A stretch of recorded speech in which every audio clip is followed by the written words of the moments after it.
Good afternoon, everyone. Shalom. I'm Shosh Bedrosian from the National Public Diplomacy Directorate. I'll be taking a few questions after a couple of brief points to share with you today. Just make sure you put your questions in the chat of the Zoom with your name and your outlet. Today is Monday, December 8th, and it has been 794 days since Hamas slaughtered our southern communities and kidnapped our people. It was a choice Hamas made to launch a war on the people of Israel on October 7th, and we will never forget the atrocities they committed on that horrific day. Allow me to share with you some of the significant points the Prime Minister has said in the last few days.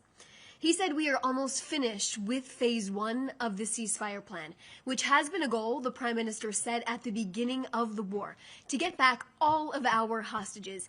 It is fair to say that many doubted the Prime Minister could even accomplish something like this back when our people were first taken hostage by Hamas. And right now, we have one hostage left in captivity, which we know Hamas can find. Master Sergeant Ron Gavili is still being held in Gaza, and he must be brought home for a proper, dignified burial.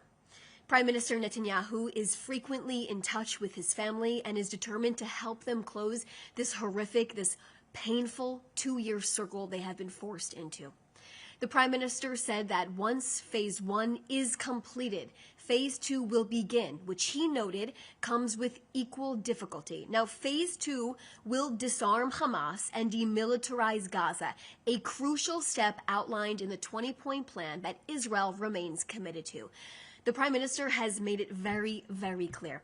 This phase of the plan can happen either the easy way or it can happen the hard way.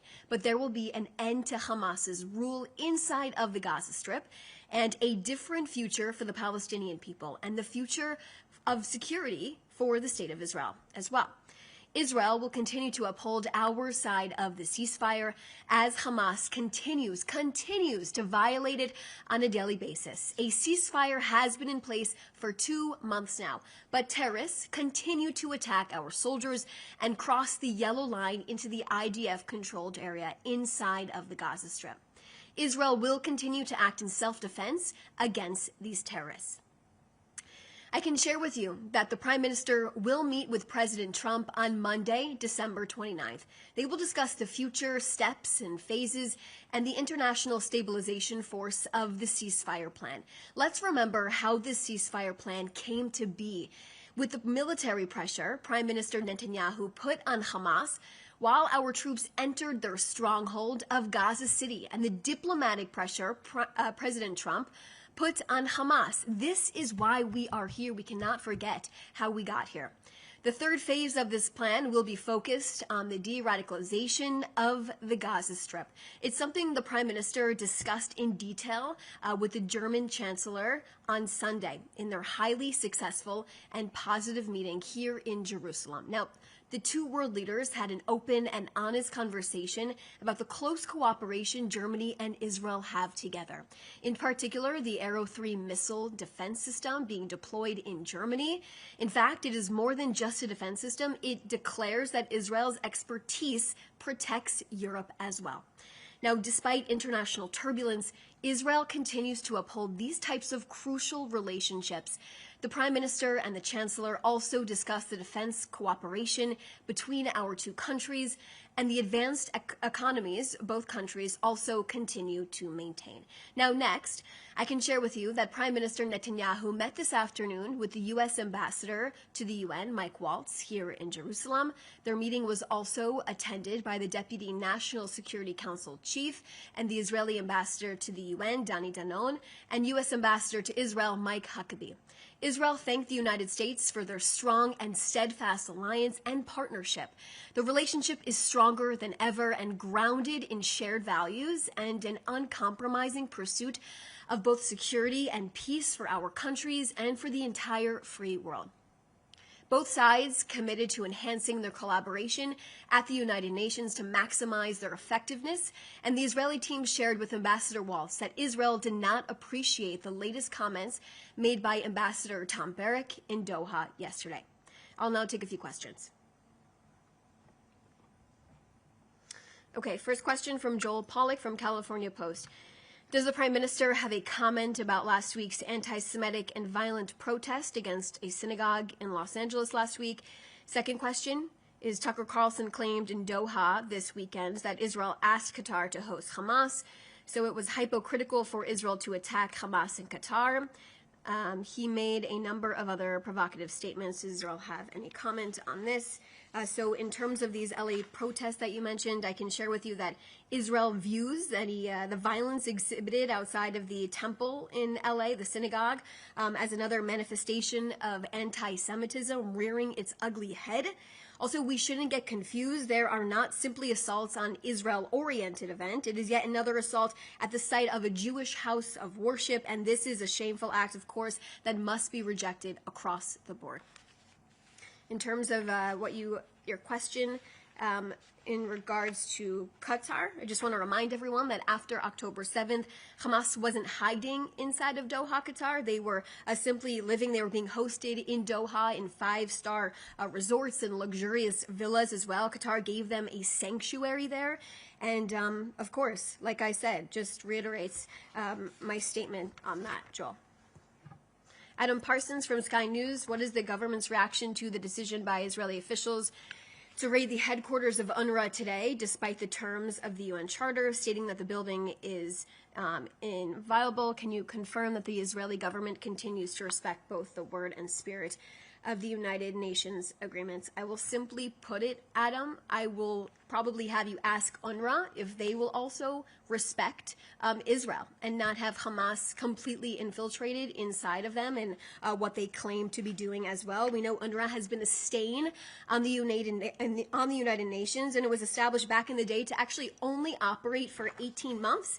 It's now existed for more than 75 years. And instead of solving a temporary issue, it's perpetuated the problem. And now the growing number of refugee status of Palestinians is extremely high. Remember, the number of Palestinian refugees went from 700,000 in 1950 to 5.5 million people today. UNRWA has proven its enormous failures, and it's time for it to be dismantled, and it's time for the world to recognize that, including journalists as well. UNRWA continues to claim there's also not enough humanitarian aid going inside of the Gaza Strip. If you look at the facts, there are hundreds of trucks entering Gaza on a daily basis.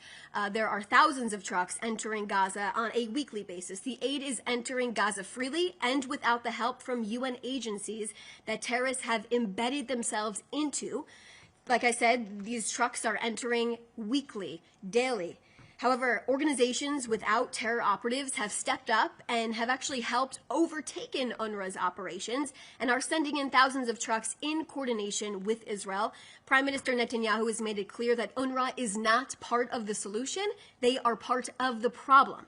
There is a direct connection between UNRWA and Hamas inside of the Gaza Strip, with nearly every terrorist that crossed into Israeli territory to commit genocidal acts against our people on October 7th were, in fact, an UNRWA school graduate. Listen to what I just said. Nearly every single terrorist that crossed the border on October 7th was an UNRWA school graduate. Not only that, Israeli intelligence identified that at least 18 UNRWA employees actively participated in the October 7th massacre. Also, our findings, our intelligence points to the fact that 12% of UNRWA employees in Gaza are members of Hamas or other terror factions and designated terror organizations as well. I also want to continue to tell our journalists specifically about these employees of UNRWA who decided to cross our border on October 7th and invade our communities. One of them was a social worker. We have it on surveillance video of an UNRWA social worker picking up a limpless, lifeless body of one of our then hostages at the time, Jonathan Samarano, and bringing him into, dragging him into a car on Kibbutz Be'eri, bringing him into Gaza. An UNRWA social worker, this is a person who works with this apparent refugee organization, a social worker picking up a dead body and then bringing it into Gaza to be held as a hostage for almost 2 years. Let's talk about that. And also, I expect journalists to report on UNRWA and specifically the Hamas infiltration as well. Okay, so this is from Matthew Duran from ABC Australia. Can the Israeli government comment on reports that anti-Hamas militia members are surrendering to Hamas in Gaza following the killing of Yasser Abu Shabab, the leader of the Israeli-backed Popular Forces? Is the Israeli government concerned this could further destabilize Gaza and force Israel to rethink its policy of supporting these groups? We've answered these questions in the past. Can you confirm Israeli support for the Popular Forces? Just answer that question, Steve. Japanese TV is Prime Minister Netanyahu will meet with Egyptian President Sisi in the United States. I can't comment on his schedule at this point in time, but I shared with you the information that I could. Okay, thank you so much, everyone, for joining us. I appreciate your time. If you have any other questions, please feel free to reach out to us.